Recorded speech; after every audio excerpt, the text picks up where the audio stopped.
Hello and welcome back to Polar Night. We will be continuing where we left off, which, if you recall, is basically right after Stephan appears and tells him, like, hey, I found some stuff in the storage place, and, like, yeah, I kind of want all of you to go with me because, yeah.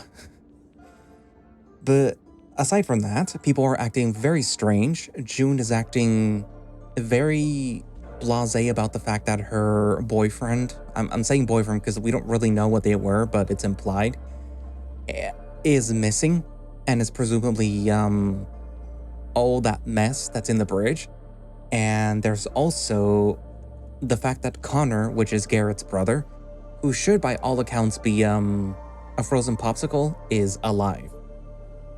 And he's also avoiding everyone else. So instead of saying like, hey, look, I'm alive. Hello, people who are here to presumably rescue me. He's like, I don't want to talk to these people. I'm just going to talk to you, Garrett. Oh, look, there's people coming. I'm going to go disappear. So, yeah, there's a lot of weird things going on with these people on the boat and this presumably Connor person. I say presumably because I don't think that he's real. I think that he is a hallucination, but like we'll see as the story progresses. And I also feel like everyone else is probably seeing stuff. So yeah. Anywho, so yeah, without further ado, let us continue Polar Night.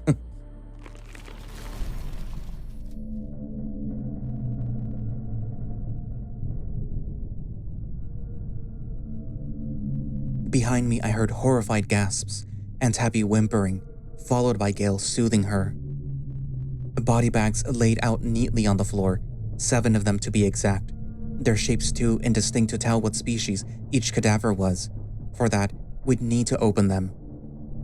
And I wasn't up for volunteering.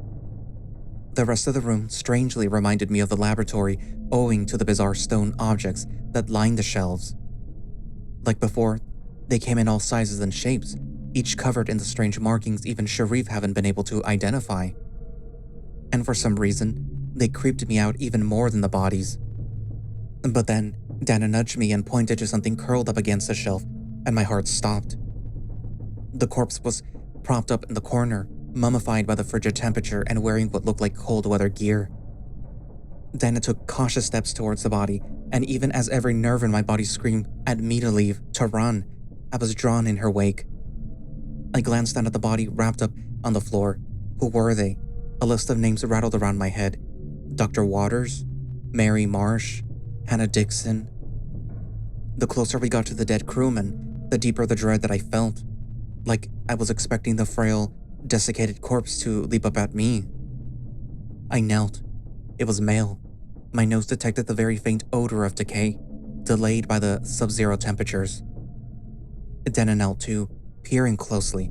For someone who'd downed a load of whiskey, she seemed surprisingly sharp. The cougar, I think, seemed to be in his late 40s or early 50s. My eyes were drawn to his hands. They were frozen stiff, obviously, but their position suggested that they had been holding something. Dana seemed to notice too, and we exchanged baffled looks. His position wasn't natural. Had he really frozen to death like this? That was when I spotted something, poking out of his uniform pocket. It looked like... Garrett! Jesus! I nearly jumped out of my skin as I felt a hand on my shoulder. Sharif had appeared from nowhere. Didn't you hear me? I said don't touch him! What? No, I didn't... Sharif, where have you been? I got separated from the rest of the search. Now get away from Tobias. I gave him a confused look. Tobias? I glanced back at the body before it struck me. Just stay away from him. For the first time, I heard a particular strain in his voice.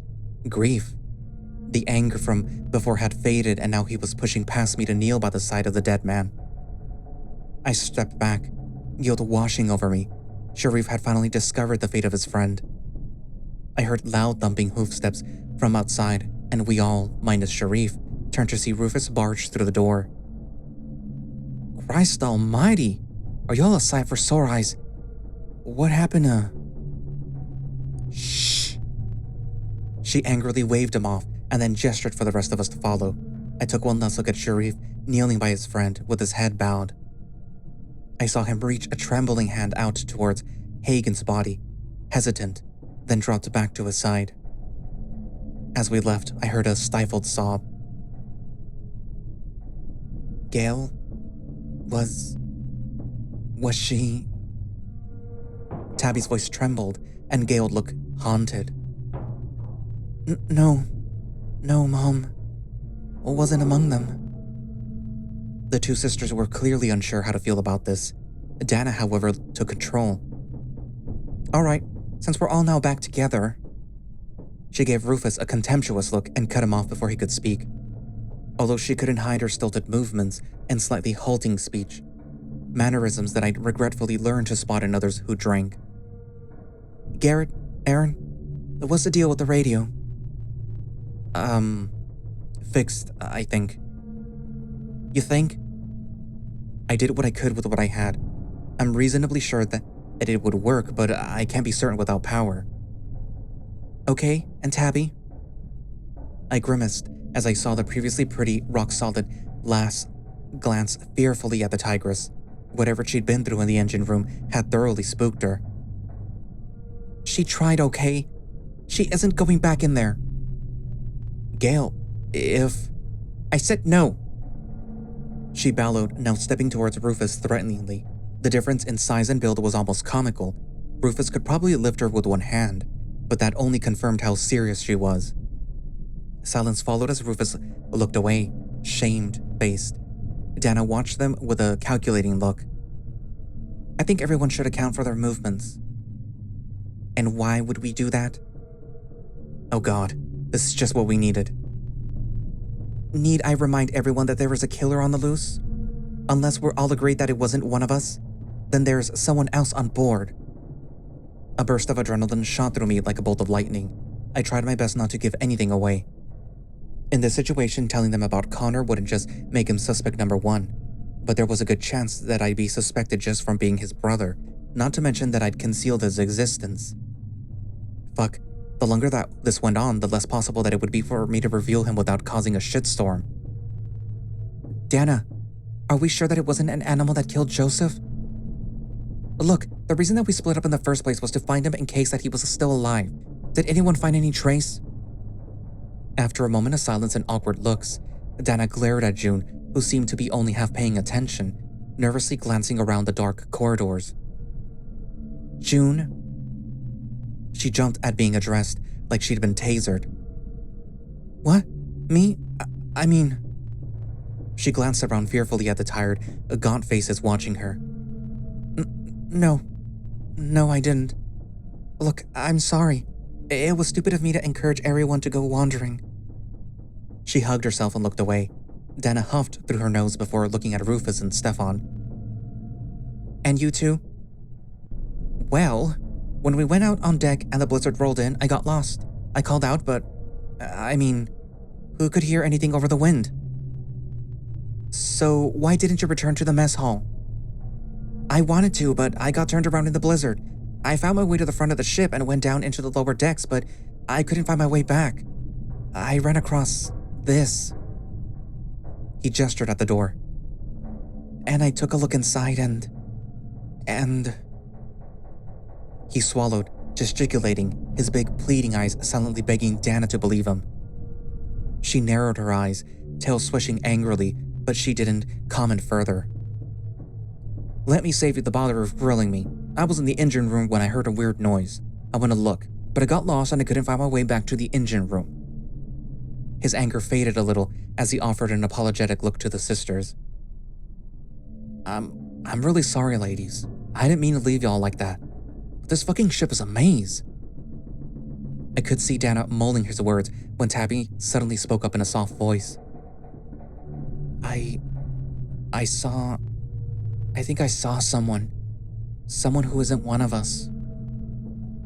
Now all eyes were on her. It was so quiet that I could almost hear the heartbeats of those around me. And did they...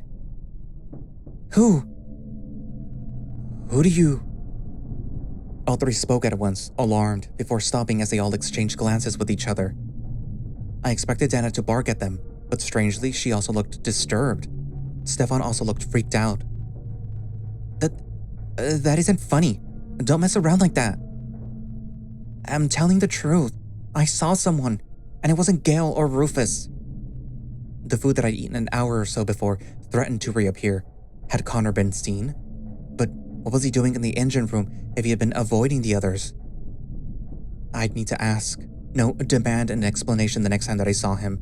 I just need to figure out where he was holed up. What did they look like? Dana's voice was surprisingly gentle. She unfolded her arms. I didn't. It was so dark. I only saw some feet and I think trousers. What kind of feet? Hooves? Paws? I'm sorry, I only caught a glimpse of some legs. They were standing right next to me when I was under the... She sounded like she was going to burst into tears, and Gil clutched her close. Enough. Tabby was scared out of her mind. Gail, I know what I saw. Some of her old nerve came back as she glanced around the frightened faces. Something gnawed at the back of my mind about this, about the way that everyone was behaving. I couldn't put my finger on it. But Tabby claimed to have seen someone who shouldn't have been there rattled everyone. After a moment of silence, Dana finally rubbed her eyes and furrowed her brow. Okay, we should all head back to the mess hall and figure out what to do next. If we can't get the engine running, then we need another option. Garrett? I nearly jumped as her weak voice nearly blended into the soft hum of the air whistling through the corridors. I was thinking about a power supply. What about the snowcats? I blinked at her. You know, the big snow tractors? I saw one in the hangar on the deck when we first arrived. It took a moment for the cogs to turn in my head, distracted as I was by everything else, but then it hit me. The battery? It looked like a pretty modern model, and it seemed like it was in good condition. You reckon you could power the radio with a battery? There was a murmur as hopeful looks were exchanged. It's possible. I'd need Tabby to help disconnecting it and moving it to the bridge. It'll be heavy, but yeah, the cold weather might have preserved its charge. I wanted to bring up the leniency of possible issues with this plan. The battery could be drained. It could be faulty or destroyed. I need to rig up a way to power the radio with it. Tabby, wouldn't we need to warm up the battery before we use it? Chilling it might have preserved the charge, but getting it to power something like that, radio in that state might not work if it's frozen. Yeah, probably, but we can cross that bridge when we come to it. Didn't you say you found an oil heater? She pointed at Stephan, who became excited. Yeah, it's in the cabin that I was crashing in. I can go fetch it. Well, goddamn. Sounds like we have ourselves a plan. Wait a minute. Dana had been listening intently, but now she pinched between her eyes. I felt a familiar pang of irritation and frustration. I'd have thought that Dana of all people would know better than to get drunk at a time like this. Her ability to hold her liquor was impressive, no doubt that she was a practiced drinker. But booze-addled minds at a time like this was the last thing that we needed. A couple of uneasy glances told me that I wasn't alone thinking this. If we take the battery, will we be able to put it back afterwards? What if we need the snowcat to escape? Escape? Where? We don't know where we are. Yes, that's the problem. Even if we got the radio working, there is no guarantee that we're close enough to someone to be heard. And even then... She folded her arms, scowling at Aaron. How would we tell them where we are? We don't have coordinates, a GPS, or even a map. It felt like a bucket of cold water had been thrown over me. Of course, contacting rescue wouldn't mean much if we couldn't tell them where we were. We should look for charts. Even if the GPS was faulty, they could have physical maps and routes plotted. Well, that's just fine. We can temporarily split into two groups, one to grab the battery and another to look around. Are we really going to split up again? Hey, it's just so that we can move the battery to the bridge. once we're all in one place, we can keep an eye on each other." "You aren't even listening. If we disable the only working vehicle, we won't even have the option to leave." Rufus was about to argue when the sound of the door behind us creaking drew our gazes. Sharif looked drained. His face was moist, but he still held himself upright, daintily brushing himself off and giving a small cough. "Forgive me, I am fine now." Gail looked like she wanted to say something to him, reassure him maybe, but Rufus and Dana both shot her looks that stopped her. I'm not sure if they felt Sharif would respond poorly to attempts to cheer him up, or if they simply didn't want to leave the subject. Either way, Sharif silently joined our group. "Look, let's just look for the charts and maps first. We should be keeping our options open. If we don't find anything to help rescuers locate us, the vehicle might be our only option." Can we maybe not stand here and discuss this? There's a bunch of..." He trailed off, quickly catching a glimpse of Sharif. For once, he seemed to stop himself before blundering into saying something insensitive. There was a few murmurs of approval.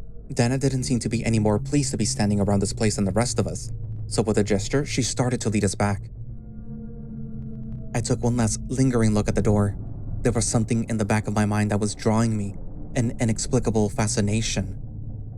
Fortunately, a much larger part of me was telling me to get the fuck away from that frozen tomb and never come back.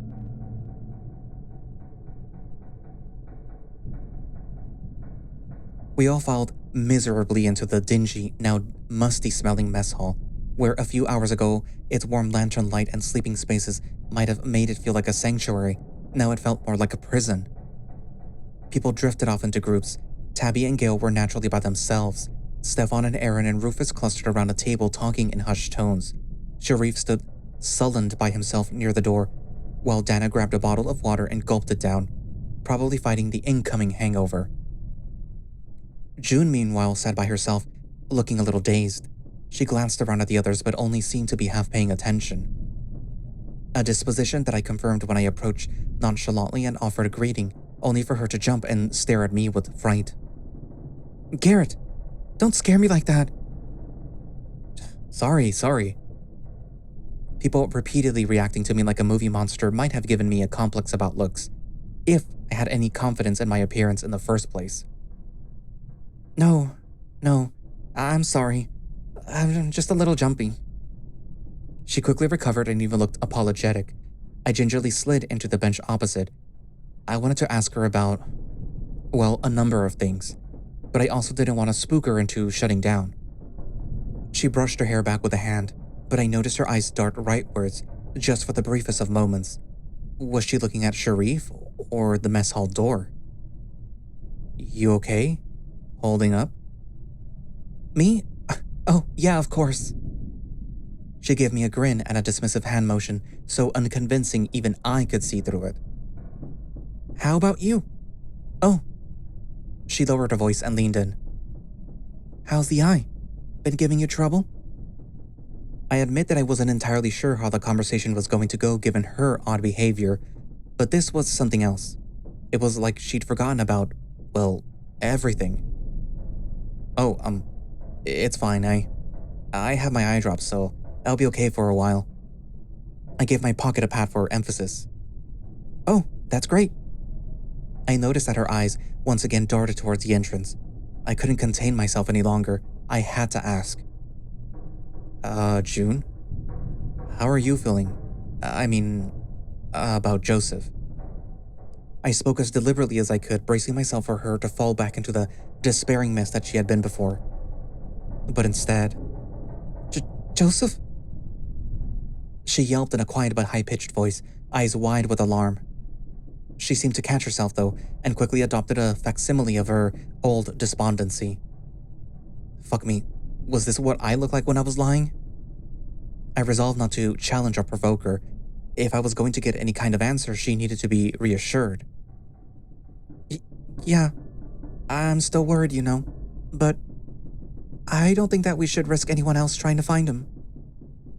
"Are you sure? We don't even have a body. He could still be alive." "No." She was suddenly firm, and for a brief moment, I caught a bit of her old nerve, like back on the Sylvia when she'd lay down the law on Aaron and Dana's bickering. Look, I appreciate it, Garrett. I'm really grateful to everyone for the efforts that they made, but look. She made a gesture at the others in the room, all still either absorbed in themselves or having hushed conversations of their own. We all got separated. Tabby got the fright of her life, and any one of us could have gotten lost or injured or worse. She met my eyes, hands clasped before her. I can't ask you guys to risk yourselves on my behalf. We should focus on getting rescued. Once they get here, they have all the time that they need to search while they take me home. I raised an eyebrow. What did she say? I'm sorry, June, but all the time they need? Or are you worried that they might still be... The sound of the door made both of us jump. Everyone looked towards the source, the main entrance. But more to the point, Sharif was missing. Sharif? Sharif! The tigress had been standing at the counter with her head in her hands until, roused by the noise, she stormed over to the door, wrenched it open, and disappeared. Her furious calls echoed into the corridors and around the room as Rufus stood, holding a torch and shining it out into the corridors, but didn't leave the room. I stood up and moved towards the door. What happened? What's wrong with Sharif? Well, I'd guess finding his body dead in the meat locker did a number on him. Wait here. Don't none of y'all leave, you hear? Without waiting for a response, he gripped his torch and left, allowing the door to slowly swing closed. Gail, Tabby, Aaron, and Stephan approached me. Gail and Tabby both looked concerned, though Tabby had regained some of her former nerve. Aaron had a distinct look of, here we go again. To be honest, I wasn't far off from such a feeling myself. Stephan, though. Wonder what the good professor is up to. He spoke as though to himself, but his tone was clearly directed at us, as though challenging us to respond. Oh, for fuck's sake. He rounded on the possum, his foot tapping rapidly. He literally just found his dead friend. Aaron, please, let's not. No, I've had enough of this conspiracy shit. He stepped towards Stephan, who backed away, alarmed. I've never seen Aaron so angry, not even when Dana had implicated his sister back on the Sylvia. I am sick to death of this fucking X-Files shit. Sharif is craving his fucking best pal, and he's responding in a completely understandable way, unlike a certain someone. Stephan's expression rippled, as though a barrage of conflicting emotions were competing to take center stage in his brain. The one that settled startled even me. Fury. Oh, and I suppose a fucking trainee psychologist would know, wouldn't he? Tell me, other than being a belligerent asshole, what do you have to offer the group? Gil glanced fearfully back and forth, for one seemingly unable to interject. Tabby locked eyes with me, trying to figure out how to diffuse the argument. Garrett fixed the radio. Tabby tried to fix the engine. Rufus has been trying to keep this group together, and Dana has been trying to find out who killed Joseph. Other than being a prick to Garrett, what have you contributed? Whoa, wait a minute. And you know what? He stepped closer to Stephan, poking a finger in his chest and staring up at him. Stephan was taller, but Aaron was the better build of the two, and I knew that he worked out. In the fight, I knew who'd I place my money on. I am fucking done with your insufferable delusions. Alex is dead. He might even be one of those bodies in that fucking room. Stephan faltered, his mouth flapping as he tried to find the words to respond, but it was clear Aaron had hit him where it hurt. You are in denial, and I...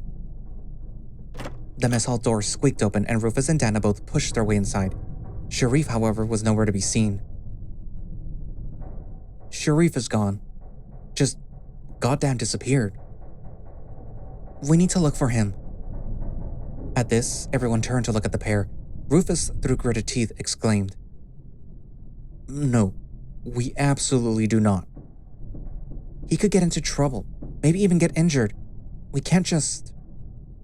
let him go. Now everyone was looking at the possum. Even Aaron, who moments ago was preparing to unload his bile upon him, seemed surprised. Think about it. If what the resident psychologist had to say is true... He gave a hostile look at the hair, and Aaron seemed like he was going to retort before Stephan continued. Then he's mourning, and I think he needs space. The whiplash nearly sheared my head from my neck, from accusing him of being a conspirator to appropriating Aaron's arguments about him grieving in mere moments. That's fucking stupid. There is a killer here. We need... Dana, enough. Look, I agree that we should stick together, but if Sharif is gonna run off on his own to do goddamn knows what, let him. What matters is that we stick together. We here in this room. He jabbed a finger down at the floor. We grab the battery, we power the radio, we call for help, and we get our asses the fuck off this goddamn floating coffin. Are we agreed? Gail and Aaron both brightened immediately, nodding and murmuring of approval. Tabby looked pensive but also nodded. Have you been listening to me? If we use the battery, we lose our only means of escape. If we don't, we can't summon help. Where the hell are we supposed to escape out to here? That is why we need charts, maps, some record of where we are. Rescue won't find us if we can't tell them where we are. Can't they? I don't know, track us by our signal? Follow our broadcast or something?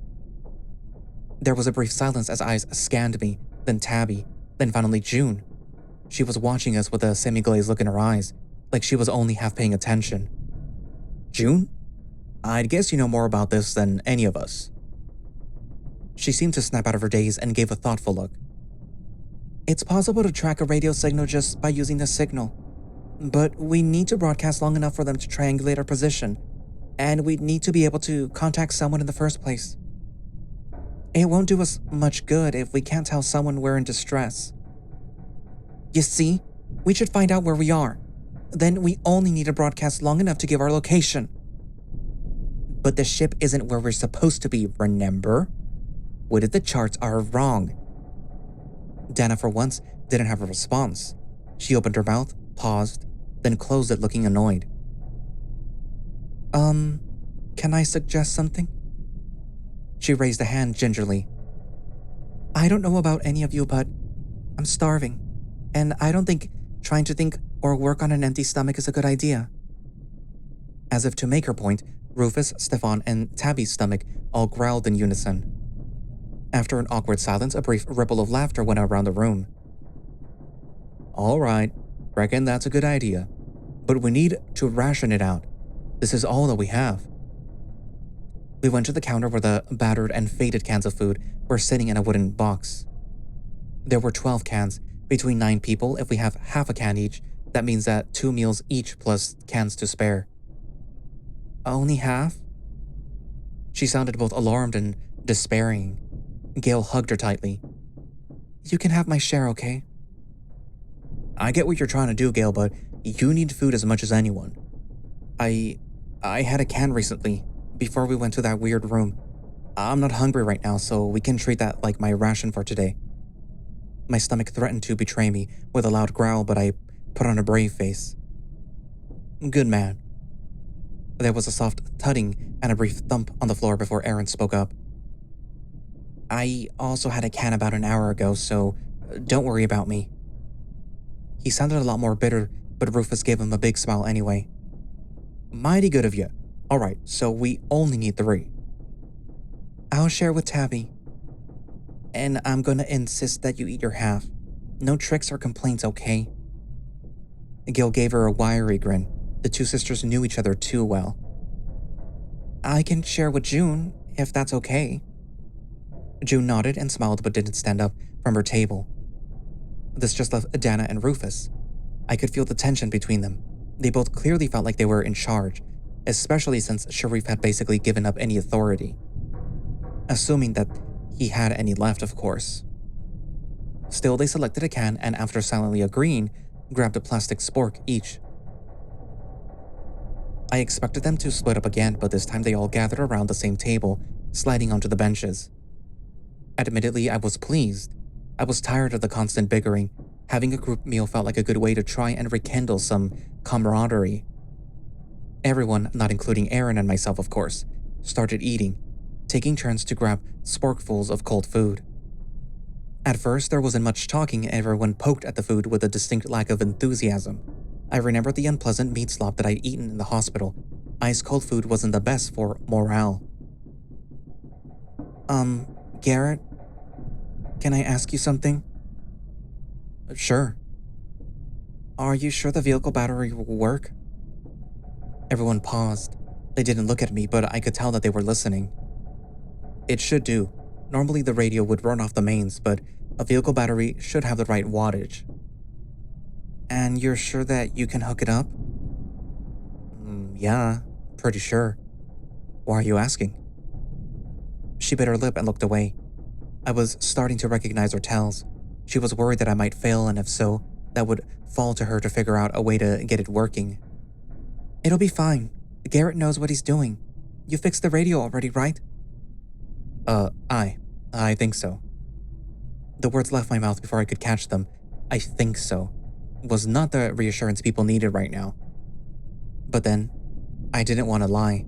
Setting aside the fact that I was awful at it, if the radio didn't work, I'd have gotten everyone's hopes up for nothing. With a deep breath, I decided to just pull the plaster off. The insides were pretty miraculously intact, considering someone clearly tried to smash it. Most of the parts that I needed to repair were wires, cables. Stuff that was pretty easy to patch together. The circuit board were a different matter. They were mostly intact, but I had to solder them as best as I could. I won't know if I repaired them until we power it up and try to use it. All the more reason to get that battery and haul it up there, right? He had some of his old joviality back and gave me a big grin. Relax, Garrett. You've got a good brain behind that badass scar. You'll figure it out. Rufus! I couldn't help but grin at her scandalized tone. God damn it, Rufus. Why did you have to be hot and confident? I could feel some of his energy rubbing off on me. Maybe I could do this. I had the knowledge, the training, the tools. A smattering of conversation followed as everyone finished sharing their cans. For the first time since the Sylvia stank, I felt a little more normal. After a while, Stephan stood and stretched with the sound of bones creaking and joints popping. Guys, sorry to say this, but I need to take a leak. Gail and Tabby bathed uncomfortable faces. Aaron and June both quickly stood. Me too. I hate to say it, but me too. The pair of them looked like they wanted to object, but apparently thought better of it. I mean, it wasn't like they could hold it in or go here in the mess hall. Just come right back. No dawdling or wandering. A little of the light-hearted mood faded at her words. Aye aye, mon capitan. He stormed out without making eye contact with her. Stephan gave a shrug and followed, along with June. We continued to talk, though we didn't really have much to say. Trying to chit-chat in the situation just felt pointless. Even Gail, normally willing to strike up small talk, only occasionally offered any conversation. The sounds of the wind outside had died down, and I could actually see the horizon outside. The blizzard had finally relented. My thoughts turned to the snowcat. I hadn't noticed it when I had originally arrived, but then I wasn't exactly in a state to explore. If it was here, intact and even operational, what did that say about the crew? Had they taken other vehicles? The Aran didn't have any aircraft like the helicopters as part of their complement, despite having a helideck. Time and again, my thoughts turned to the mystery of where the rest of the crew had gone. Only a handful of bodies, including the chief researcher. And he had likely been sealed up alive. Garrett, what did June say to you? I looked up in surprise. She was watching me carefully with that piercing, analytical glare. I'm sorry? You were speaking to her before, right? Did she say anything unusual? The others were quiet now, all eyes on me, and I glanced around feeling like I was being interrogated. In what way? You know in what way, Garrett.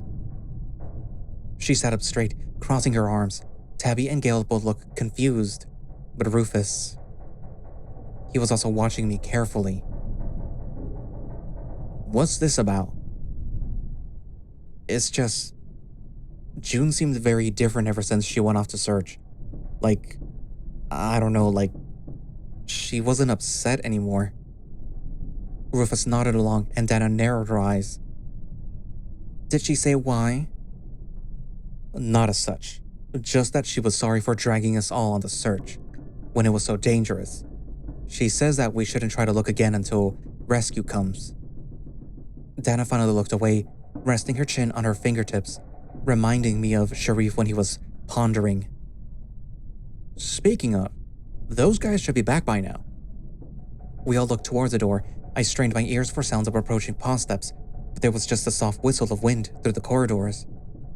The toilet was just down the corridor. It shouldn't have taken all three of them this long. I'm gonna go check on them. Dana, cool it. We've already got 4 people missing. We should... And then I heard the sound of brisk paw steps approaching. Moments later, Aaron pushed inside, still obviously in a foul mood. What were you doing all this time? She immediately started on him, but he dismissed her with a wave. Do you really want me to describe taking a piss? You took half an hour for a piss? Dana, Jesus, can it for a second. Where's June and Stephan? Dunno. What did you want me to chaperone them back like some fucking hall monitor?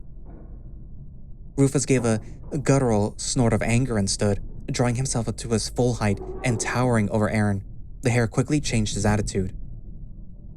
I don't know. I just needed to be alone for a while, process some things, and I lost track of time. Didn't you see Stephan going to the toilets? Did he leave before you? I don't... Yes, he did, but I don't know when. I wasn't paying attention to him. I guess he just did his business and left. Dana looked about ready to punch someone, and so did Rufus. Dana pinched her nose in frustration. We need to search for them. Oh, for God's sake, they probably just needed some space, like I did. This might come as a shock to you, Dana, but your company isn't exactly a comfort blanket. Her tail swished dangerously, and a growl rumbled in her chest. Am I the only one that remembers that someone got fucking killed, and the bridge is a slaughterhouse? Alright, Jesus Christ, I'll go. Though his deep voice cut across the room, he raised his hands placatingly. I'll go. I'll check the toilets and have a look around the general area. I promise that I won't go far, okay? He added that last bit when he saw Dana's bare teeth. I agree with Aaron that they're probably just gone to have some alone time. God knows that I think some of us need it. He gave Aaron a hard look, turned, wrenched the door open, and stomped off. The sound of his hooves on the floor disappeared off into the distance. The awkward silence that followed was so torturous that I was tempted to leave myself. Slowly, we drifted apart to sit by ourselves. The absolute silence in the room felt so oppressive. My thoughts bounced around between the dozen different worries, theories or concerns that I had at any given moment. How long had Rufus been gone? Or the others for that matter? Time seemed infinite in this place. No real day or night cycle to keep us grounded, and without my phone, I couldn't even tell the time. Connor. Where was he? What was he up to now? He'd ran off before telling me where he was going or how to find him. What if someone ran into him? What if Rufus and the others returned, dragging him along? Even if he somehow coordinated our stories, my lives would unravel pretty much instantly, especially in front of Dana. Plus, we were brothers. We looked so alike that there was no possibility that they'd miss their resemblance. My head felt fuzzy, like I was drowsy, but then... My fur stood up. My hackles raised and my tail went stiff. My mouth went dry and my heart felt like a hand was squeezing it. A threat. Something nearby. Call them, bring them. Then I heard it, a soft scraping at the door. It was slightly ajar, a pitch-black slit leading into the corridors. And there was an eye staring, white, glinting off the lantern light. Me. It was staring at me. I could hear someone, or something, just at the edge of my hearing. Beckoning, not inviting but demanding, or daring. It wanted me, like a hungry predator. It wanted me. I've had enough. Dana slammed her table, sending empty cans rattling. Dana! This is ridiculous. We're getting picked off one by one. Picked off? Don't you think you're being a bit... No. She bellowed at Gail, making her recoil. For a moment she stood, breathing heavily as her eyes flashed dangerously. But then she came to her senses. She looked appalled and raised her hands. Gail, I'm sorry. I shouldn't have shouted. Gail looked frightened, but to her credit, she smiled and nodded in acceptance of her apology. Look. She turned to address the room. I know I sound like a broken record, but... You want to go looking for them? Dana grimaced, then pinched her nose again. I get that I'm not exactly Miss Popular here, but I don't want any harm to come to anyone else. So I am asking you all, please let's search as a group.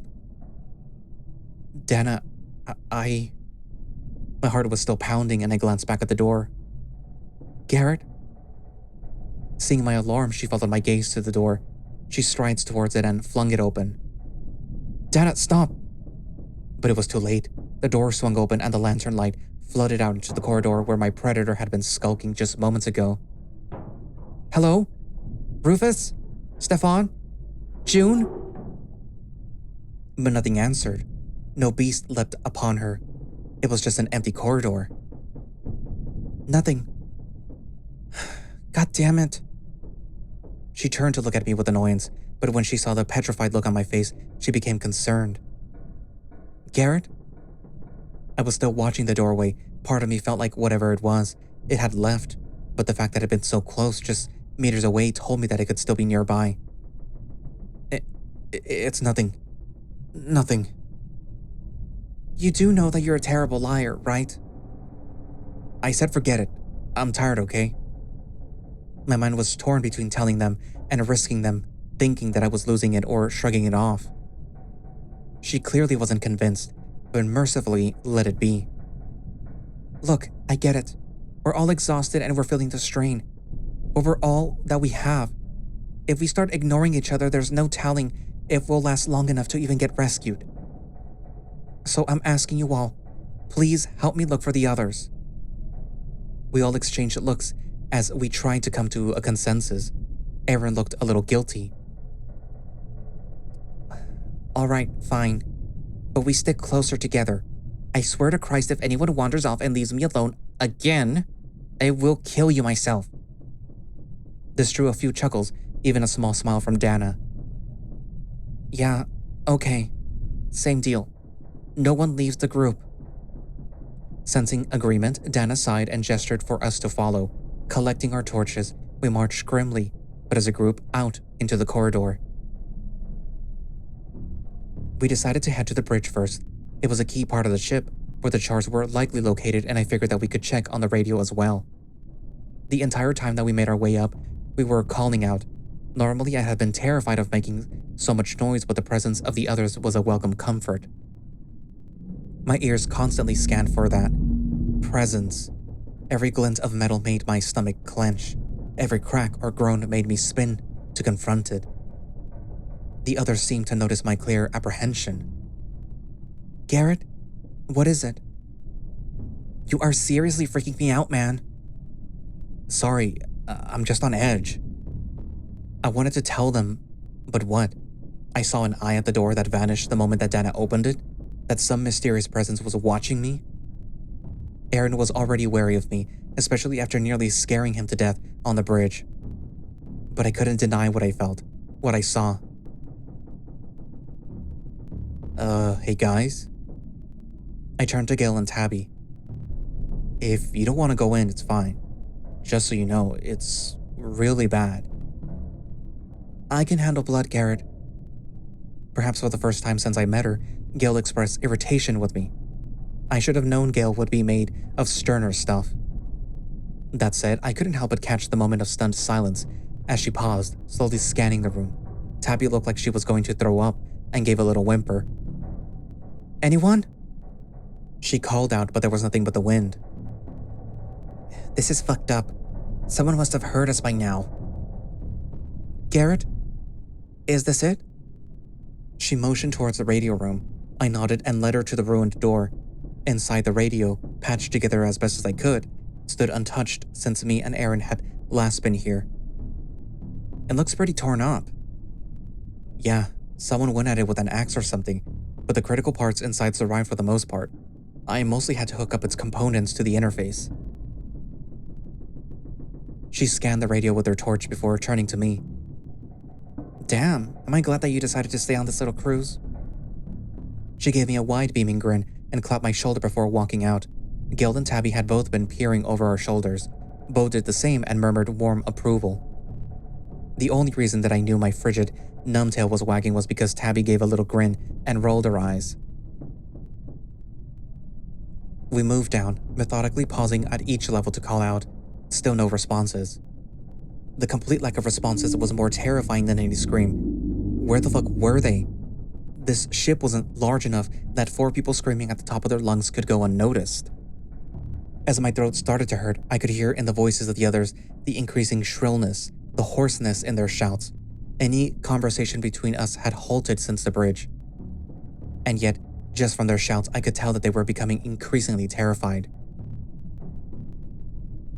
By the time that we moved below decks, the overpowering stench of fear from the others was almost enough to make my eyes water. Aaron's ears never once dropped from fully erect, swiveling for any response to our calls. Each time we paused to call out and await a response, his paws tapped at least once. I hadn't detected the presence since the mess hall, and I've been tempted to dismiss it the way that I had when Aaron and I had been on the bridge. But I know what I saw. Deeper and deeper, no discussion, no chit-chat, only our increasingly desperate cries. Tabby was practically glued to Gale at this point as the darkness swallowed us. It was as we approached a T-junction that I noticed 2 things. The first was that the corridor branching off to our right looked familiar. And the second was that a familiar horrifying stench emanated from it. Subtle at first, enough to make me pause and flash my torch down the dark passageway. Garrett? The other stopped. I tried to swallow, but my tongue was like a parchment. I sniffed again, hoping that it was a fluke. The metallic tang hit my sinuses and made my stomach lurch. There was no mistake. Blood. Even Dana looked afraid. She shone her torch alongside me down the passageway. The beam only reached that far end, showing another T-junction. We couldn't see anything out of the ordinary, no blood or bodies, but some kind of violence had taken place, and whatever it was down there. Are you sure? His voice was more pleading than a question. Can you tell? I mean, whose blood it is? I can't say that I'm familiarized myself with everyone's blood scent. I grimaced and quickly gave her an apologetic look. Sorry, but no. All I can tell you that it's blood and it's recent. Dana shouted into the corridor. June, Stephan, Sharif, Rufus, one name after the other. And we only got back oppressive silence. We looked at each other, fright in our eyes as we wordlessly came to an agreement. Slowly, carefully, we started down the corridor. Instead of shouting, now we were only hissing out the names of the others, barely above whispers. The stench was getting stronger, and as we reached the far end of the corridor, I realized with a growing sense of dread where we were and what was nearby. I didn't even need to use my nose to know where the blood scent was coming from. I stepped out in front, leading the others. I knew exactly where we would find the source.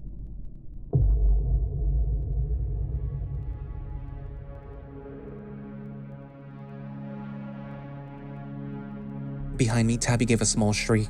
Aaron thumped several times, spinning around as though something was going to leap out from the darkness around us. The stench wasn't as overpowering as the bridge. I had a brief flash of hope. There wasn't so much blood, so maybe they were alive? Look. I traced her pointing finger. She was shining her torch on a collapsed shelf, partially blocking a smaller side passage. The blood trail led down it, with an awful smear on the side of the shelf. It hadn't been moved as far as I could tell since we'd last been here. Whoever was bleeding had ducked under it, and my stomach turned at the thought, maybe even crawled. Dana seemed to snap out of her initial shock and marched towards the corridor, now calling out openly. I followed her, joining my voice to hers. We ducked under the heavy shelf and followed the trail, still calling out when my torch beam fell across something on the floor. No. No. No, it can't be.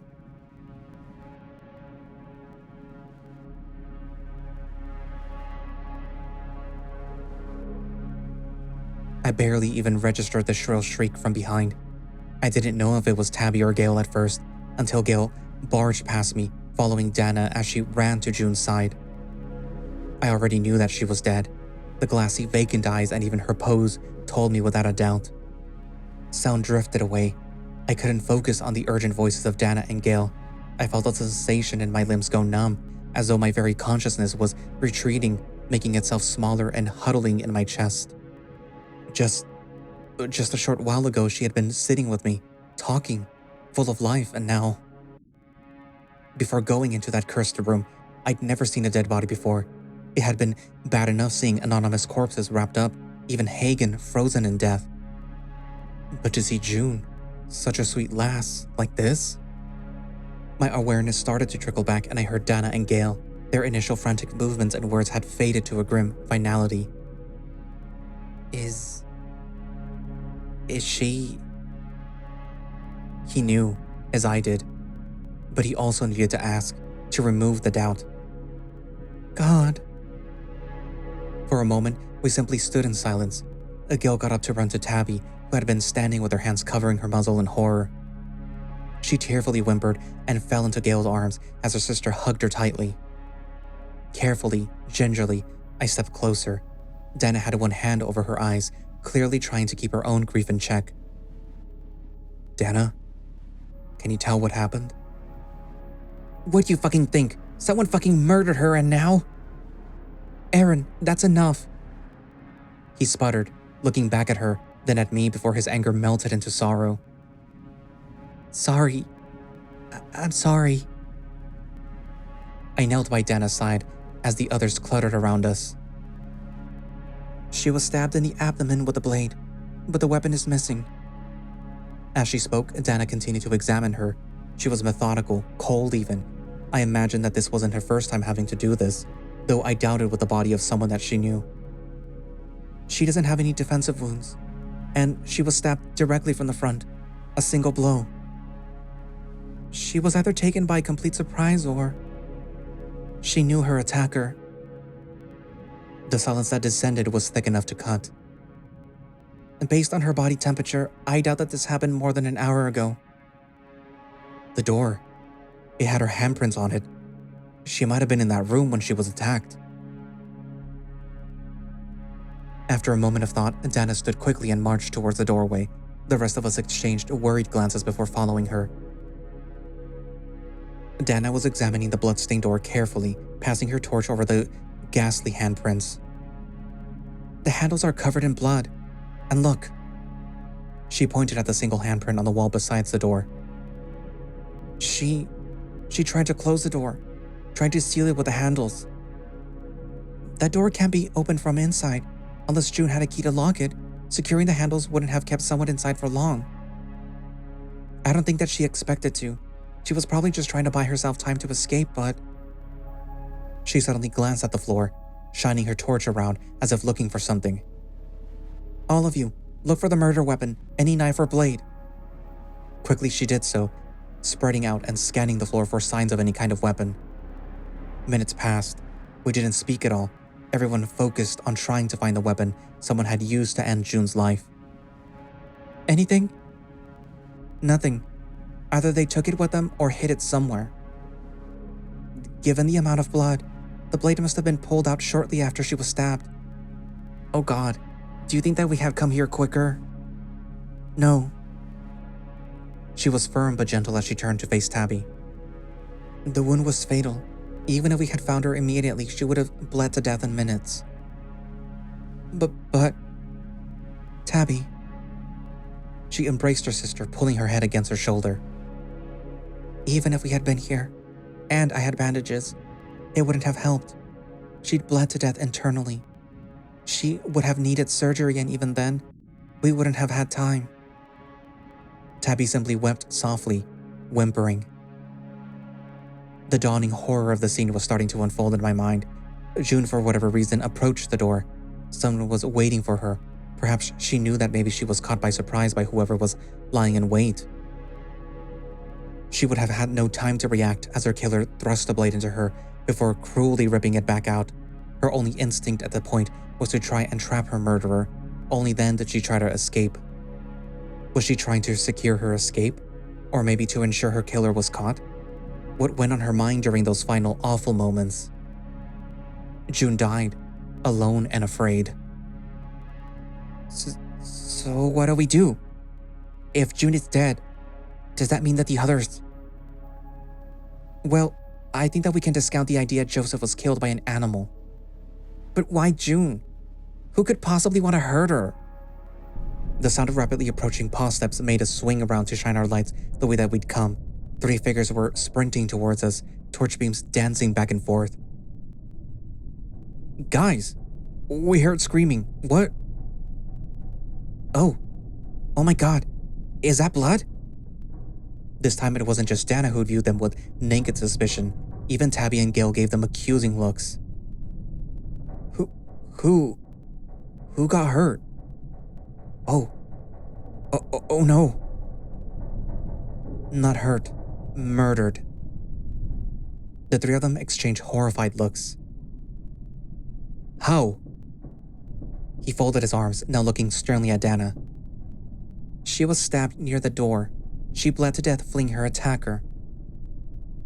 Oh god, I think I'm gonna be sick. And true to his word, he gripped his muzzle, made a stomach-churning retching noise, and dashed off to a side passage, whereupon he loudly threw up.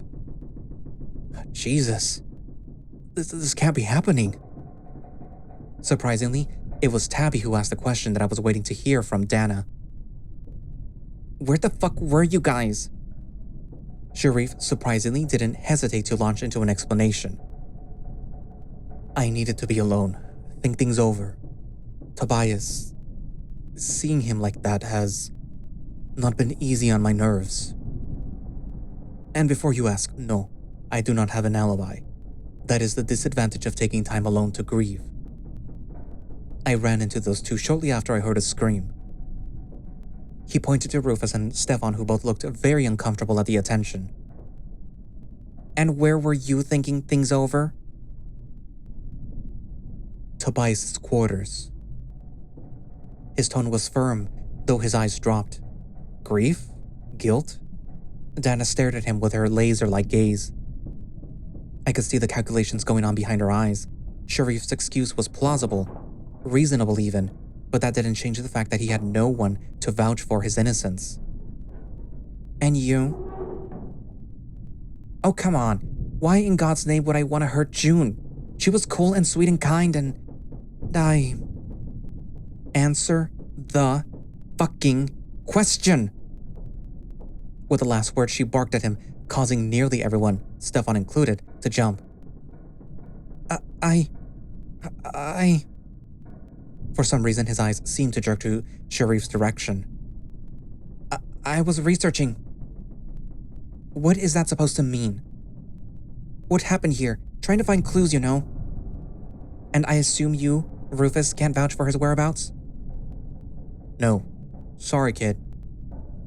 He gave an apologetic look to Stephan.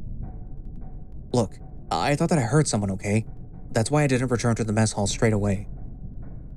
We shouted on you, all of you.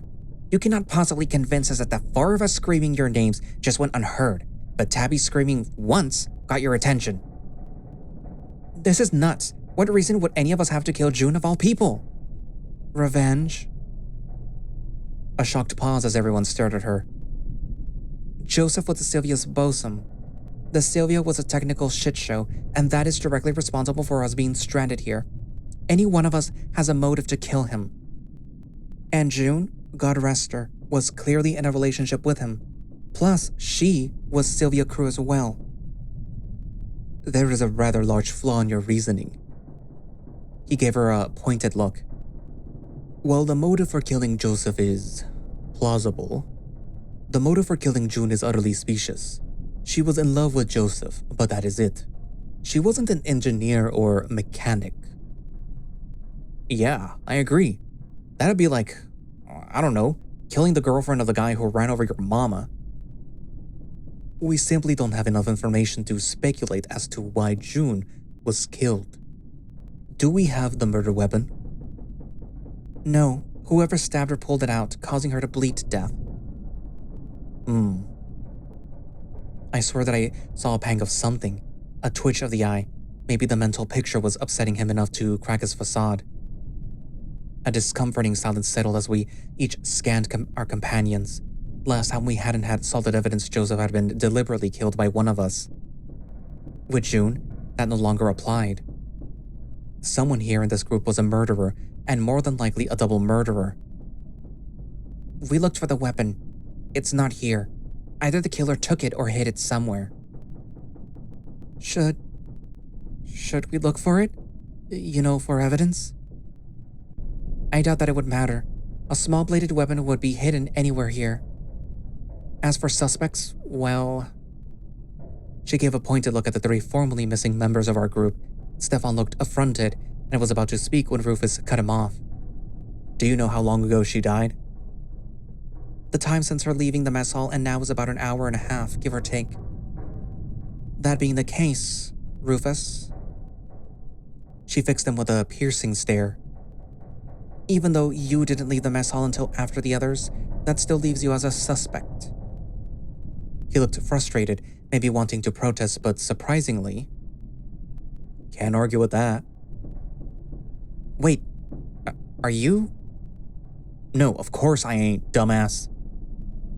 He rounded on Aaron, who quickly shut up.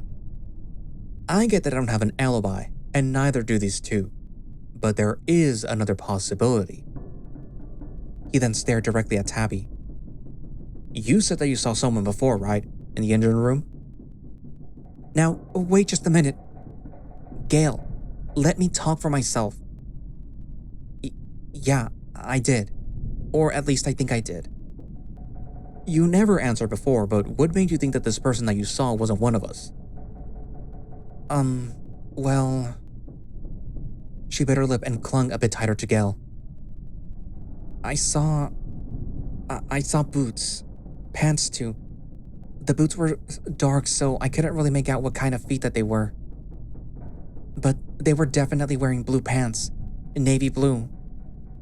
Instantly, every eye in the room scanned each other. I felt a surge of relief when I realized none of us were wearing navy blue trousers. But then... No, it couldn't be.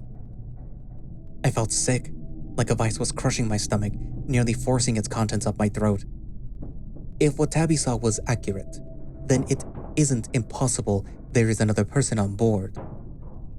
He gave Dana a sneer of contempt. Unless you wish to elaborate on what motive any of us three would have to kill June, especially in such a brutal and callous manner, I would posit that it's just as a valid theory. I expected Dana to explode, to tell him how insane it was.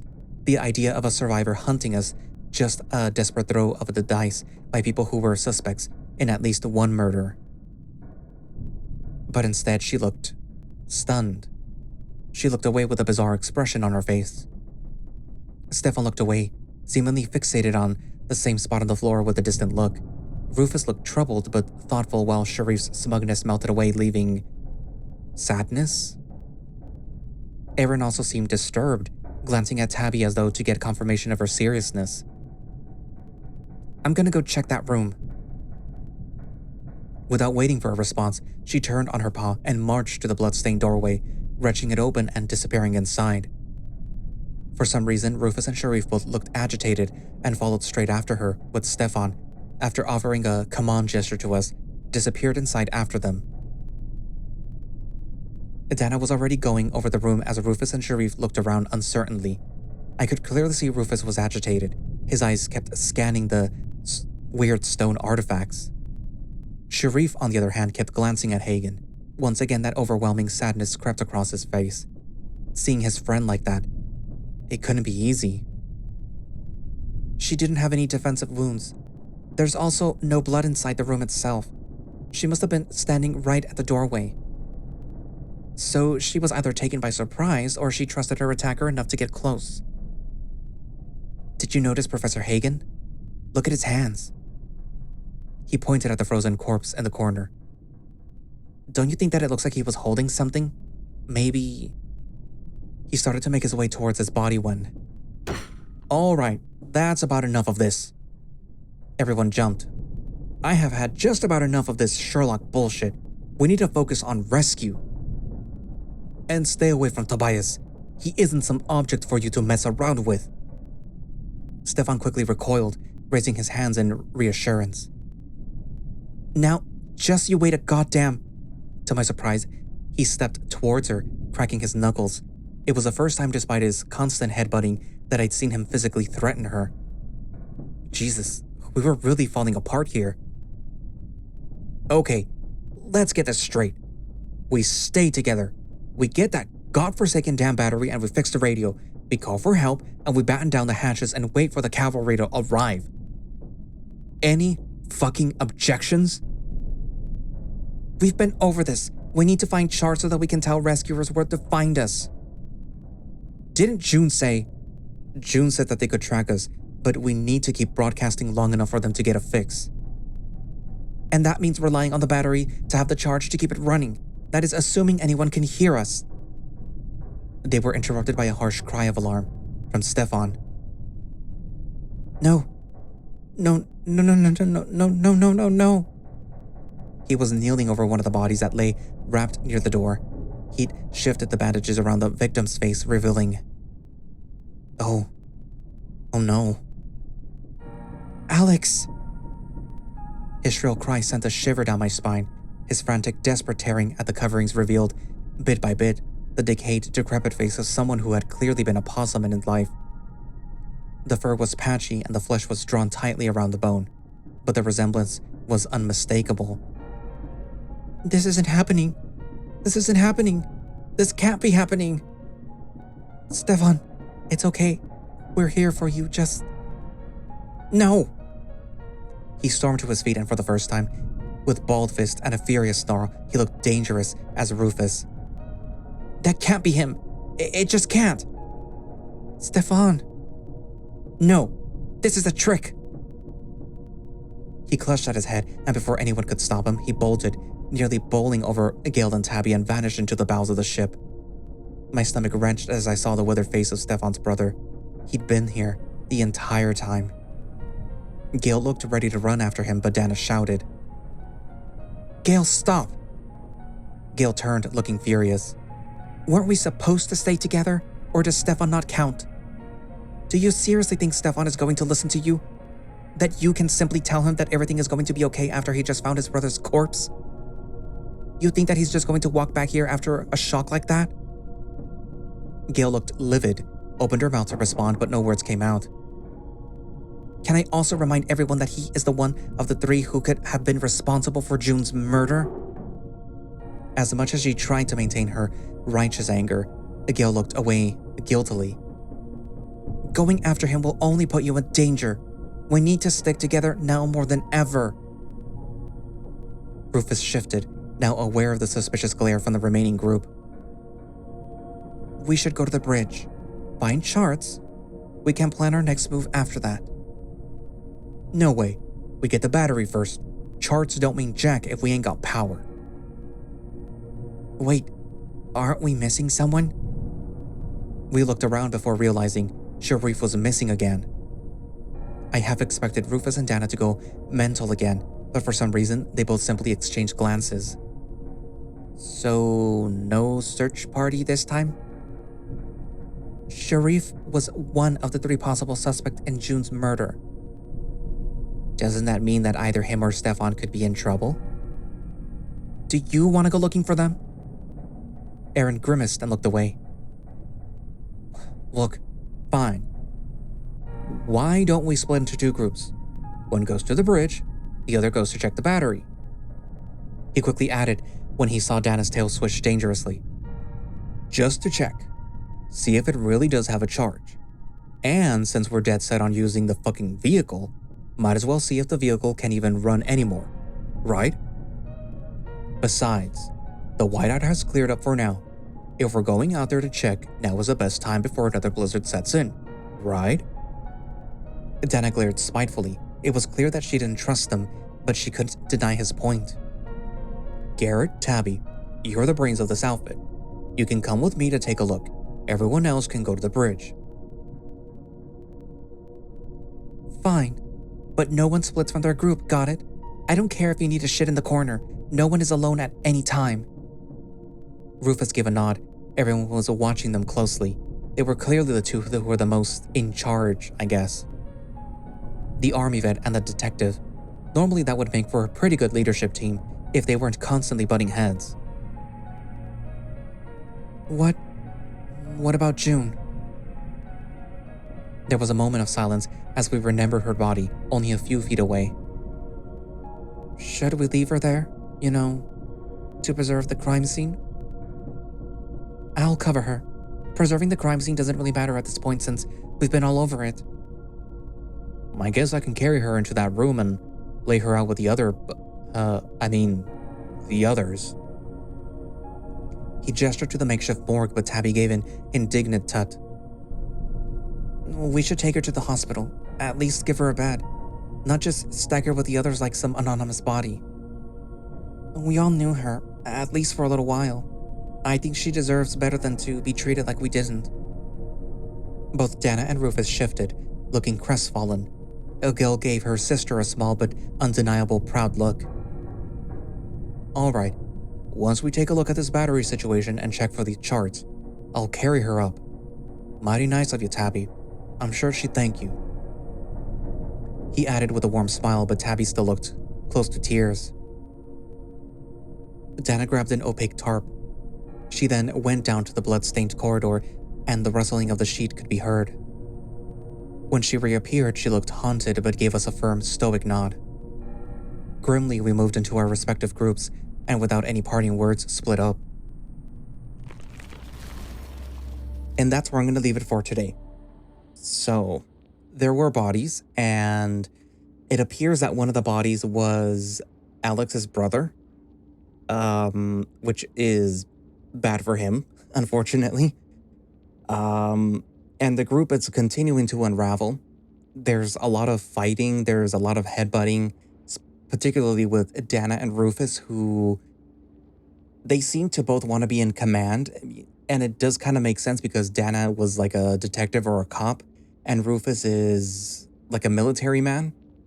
So it would make sense for them to be the ones in the position of leadership. But because of probably their own wants in relation to what's going on in the ship, they can't get along. Rufus wants to leave. Rufus wants to use a radio, call for help, and, hope somebody finds them and, rescues them. Dana, on the other hand, wants to find charts in order to, I guess, use a snowcat to hopefully be able to escape the ship. They both want to leave the ship, but they can't agree on the way to do it. And of course, there is poor little June, who's dead.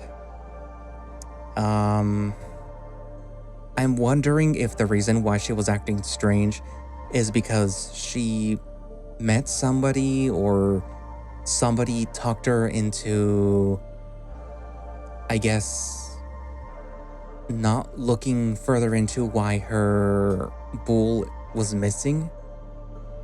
And I would hate for him to be the reason why she's dead. Particularly because we can't find any clues or anything that points as to him still being alive. It could be Connor, or it could be this thing that's pretending to be Connor who did her in, and he's just a very good actor. Also, the body of Tobias, the person who was the lead in the whole little expedition thing. I'm pretty sure that there's some clues, but I'm pretty sure that Sharif probably removed those clues. So yeah.